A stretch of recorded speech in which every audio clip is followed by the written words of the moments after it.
Guys, lagi kurangin makan daging. Bagus, ada bagusnya, tapi jangan sampai kekurangan protein. Ini dia 20 opsi protein nabati yang bisa kalian dapatkan secara mudah, tinggi protein dan tentunya bisa baik juga untuk pertumbuhan ototmu. Check this out. Yang pertama adalah chickpea atau garbanzo. Per 100 gram proteinnya sekitar 20 gram dan mengandung serat 17 gram. Kemudian ada tempe, tahu, edamame, di mana per 100 gramnya mengandung sekitar 12-20 gram protein dan rendah kalorinya asalkan tidak digoreng. Ada juga lentils yang mengandung sekitar 10 gram protein per 100 gramnya dan hampir bebas lemak. Kemudian ada seitan atau daging imitasi atau vegetarian yang terbuat dari gluten yang mengandung 75 gram protein per 100 gramnya. Seitan juga bebas gula, bebas kolesterol, dan bisa dimasak dengan cara apapun. Namun karena terbuat dari gluten, maka individu yang kesulitan mencerna gluten atau alergi gluten tidak disarankan untuk mengkonsumsinya. Masuk ke keluarga beans atau kacang-kacangan, rata-rata mengandung sekitar 15-20-an gram protein per 100 gramnya. Jenis terbaiknya adalah Atsuki bean, red kidney bean, dan black bean. Keluarga beans mengandung makronutrisi yang sangat berimbang dan bergizi tinggi, namun dari sisi negatifnya, beans cukup tinggi oksalat yang bisa memicu batu ginjal. Nutritional yeast juga menjadi opsi yang merupakan jenis ragi jamur yang sudah mati yang memiliki kesan cita rasa seperti keju. Ragi ini mengandung sekitar 50 gram protein per 100 gramnya, serta mengandung 20 gram serat dan tinggi vitamin B12 dan kaliumnya.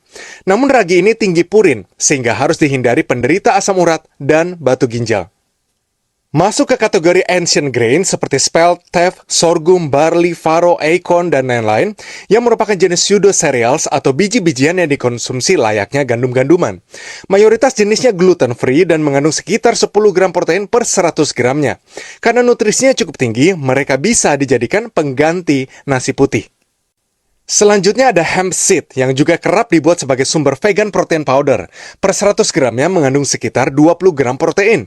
Namun daya tarik utamanya adalah kandungan lemak esensialnya, yaitu omega 3 dan omega 6 yang rasionya dianggap cukup optimal bagi kesehatan manusia.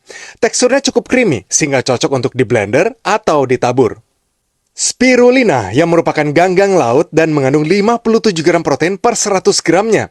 Kalium dan sodiumnya sangat tinggi sehingga kerap dipakai sebagai suplemen kesehatan. Ada juga kacang polong yang mengandung 5 gram protein dan makronutrisinya sangat seimbang sehingga cocok digunakan sebagai pengganti nasi. Vitamin C-nya juga tinggi loh. Selanjutnya amaranth dan quinoa yang merupakan pseudo cereals yang mengandung asam amino yang lengkap sehingga masuk kategori high quality protein. Per 100 gramnya mengandung sekitar 18 gram protein dan antioksidannya termasuk yang tertinggi di golongan pseudo cereals. Sisi negatifnya, mereka mengandung oksalat dan antinutrisi phytates. Kacang kedelai mengandung 36 gram protein per 100 gramnya. Banyak orang terlalu fokus pada bentuk olahannya seperti tempe dan tahu. Padahal bentuk aslinya mengandung lebih banyak nutrisi dan cita rasa. Taburkan saja kacang kedelai rebus pada makanan, dibuat puree atau saus, atau bahkan dijadikan tambahan untuk protein shake yang mengenyangkan. Next ada wild rice yang merupakan jenis beras yang bikin beras merah pun terlihat kerdil dari sisi nutrisinya.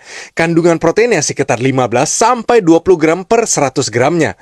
Beras ini kaya mineral dan lebih mengenyangkan karena kulit arinya masih utuh.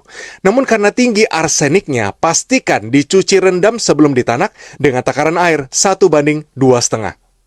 Secara cepat, sumber lainnya per 100 gramnya ada rolled oats dengan sekitar 12 gram protein, ada chia seed yang kaya omega 3 dan kalsium dengan 15 gram protein, ada almonds yang kaya lemak baik dan serat dengan 21 gram protein, ada flaxseed yang juga kaya omega 3 dan kalsium dengan 18 gram protein, dan ada juga pumpkin seed dengan 19 gram protein. Masih banyak lagi sumber protein nabati lainnya, namun kandungan proteinnya di bawah 10 gram protein per 100 gramnya. Dan karena hampir semua sumber protein nabati aslinya merupakan sumber karbohidrat, maka mengkonsumsinya lebih banyak belum tentu terbaik untuk dilakukan, terutama jika low carbs adalah diet yang Anda butuhkan untuk fat loss.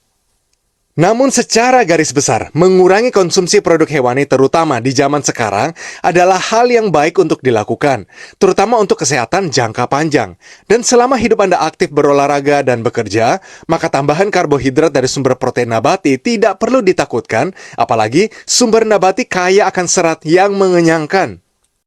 Sumber protein nabati ini juga bebas kolesterol, lebih rendah lemak jenuhnya dan total kalorinya, lebih kaya kandungan antioksidannya, dan terakhir, lebih ramah lingkungan daripada produk hewani. Apalagi ketimbang daging sapi, unggas, dan ikan laut, sumber protein nabati ini mayoritas harganya juga lebih terjangkau. So, what are you waiting for?